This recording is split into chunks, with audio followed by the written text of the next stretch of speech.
Welcome to a brand new episode of the Post Game. I'm your host, Davion, and today we are back talking about some SEC prediction. College football is back, and I'm going to give my predictions. On the screen, you see all of my predictions. You have Georgia at the number one position at 11 and 1, Texas at number 2 at 10 and 2, Alabama 10 and 2, LSU 10 and 2, Florida 9 and 3, South Carolina 9 and 3, Tennessee, Ole Miss at both at 8 and 4, along with Texas A&M, Missouri at 8 and 4 as well, Vanderbilt, Kentucky 6 and 6, Arkansas at 5 and 7, Auburn at 5 and 7, Oklahoma and Mississippi State will have rough years this year. But let's go through pretty much all of these predictions. So let's start off with the top. Let's look at Georgia. Let's look at Texas.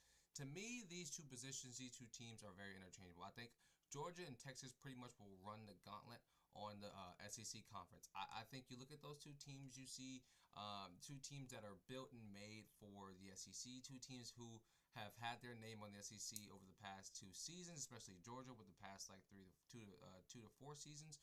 I think, listen, yes, I don't have a love. We don't know what to expect from Gunnar Stockton at that quarterback position for Georgia, but I think they've gone out and got some receivers this year who can catch. Obviously, we know what type of defense that the Georgia team will have, and I think those are, for one, that to me is why I have the notch over Texas. We look at Texas, very Arch Manning. Arch Manning is the biggest question mark because how will he do? I'm not saying that he'll be bad. I'm not saying that he's gonna be inconsistent, whatever. But more of the question is, can he be that quarterback to really lead this team? I do not think so. Well, no, that's harsh for me to say. I don't think he is ready out the gate. When you look at their schedule, they open it up against Ohio State and Ohio State. To me, that is going to be a test. Not going to get my prediction for that game is Ohio State. I'm going to be completely honest with you. I think Ohio State wins that game. I think I think Texas beat Florida. I think Georgia beats Texas later in the season as well. But I think they pretty much beat every other team that they play. And so that's why I have Texas right there. Now you look at Alabama. You look at LSU. I think the biggest thing for the SEC this upcoming season is that quarterback play will play a big factor into what these teams do. You look at Georgia with Gunnar Stockton, Arch Manning, at Texas, Garrett Nesmeyer at LSU. You have DJ Longway at Florida, like Lenore Sellers at South Carolina. Like to me, those are the biggest question marks up this upcoming season. We know we're gonna jump around. I'm gonna jump around a bunch, so just stay with me. But we know that when you look at South Carolina, you see a team. You see a team. You see a team that last year they got better with time. I think South Carolina, again, they will get better with time, recruiting wise. Shane Beamer had an outstanding recruiting class, but it will take time for those players to really come together and figure it out. But regardless, you look at South Carolina, I think they are a team. They're having to play. SEC has a very hard schedule to play this season. But look at South Carolina. South Carolina has to play Clemson, A&M, Ole Miss, Alabama, LSU, Vanderbilt, Missouri. These aren't going to be easy games for South Carolina whatsoever, and so they're going to have to they're going to have to win them. I think South Carolina will lose to LSU. I think South Carolina will lose to Clemson, but that could go either way in my opinion. And then I think they upset Alabama this season. They should have upset Alabama last year. They did not. I think that's going to be a win this year for the University of South Carolina. I think there are two teams in the SEC will take a dip. I think you'll see Ole Miss and Tennessee really take a dip.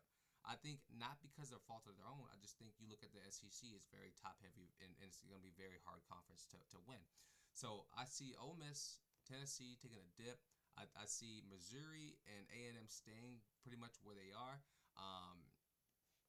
Reed, quarterback for Texas A&M, true freshman last year. I like what he can do. I like what that team can do. They were very close to winning a little bit more games than they were last year. But I think you look at it this year. I think 8-4 is not a bad place for Texas A&M. I think you look at Missouri as well. 8-4 is not a bad place for them. I know they have higher expectations, but I think again in a very hard SEC, it's just not obtainable. And then you look at the drop off. You look at Vanderbilt, who had a very surprising season last year. You have Kentucky, who's going to drop off on my rankings. You have Arkansas, who are going to be, Arkansas and Auburn are going to be just bad. Like I'm just hate to say it. Oklahoma as well going to be bad. Mississippi State going to be bad. I just on a world, on a planet, when you look at the SEC, there's these teams can't win football games against the Georgias, Texas, Alabama, LSU, Florida. Like, Florida last year, without injuries, would have been one of the best teams in the SEC. This year, to me, I think Florida will definitely be one of the best teams in the SEC, and there's no doubt about that. So, you know, as we're gonna wrap up, the biggest question marks to me still are Arch Manning. Can Georgia really get it going with their receivers this year? Um, are Alabama going to be back? Is 10 wins enough for them to get into the college football playoffs? I think, we will see 4 to 5 teams get into the college football playoffs from the SEC. I will also say last year the threshold was 3 losses to miss the playoffs. So, can South Carolina, can Florida steal another win and only get 2 losses and get themselves into the college football playoffs? That is a really big question as well. I think if DJ Lagway can be healthy for the entirety of the season, then the Florida Gators can be in the college football playoffs. If he is not healthy, which he has not been during the offseason, then they're gonna have some hard days. So again, Florida needs to make sure health wise for DJ Lagway. LSU just needs to go take care of business, in my opinion. I think they similarly like I'm going to talk about Clemson. They are in a predicament where I think the team are there. They just need to play and they need to not take their foot off the gas. All season long, they need to put their foot on teams' necks. So let me know what y'all think down in the comments about the SEC predictions. It's going to be a very, very fun college football playoffs or college football season. I'm excited to watch. But let me know what y'all think down in the comments.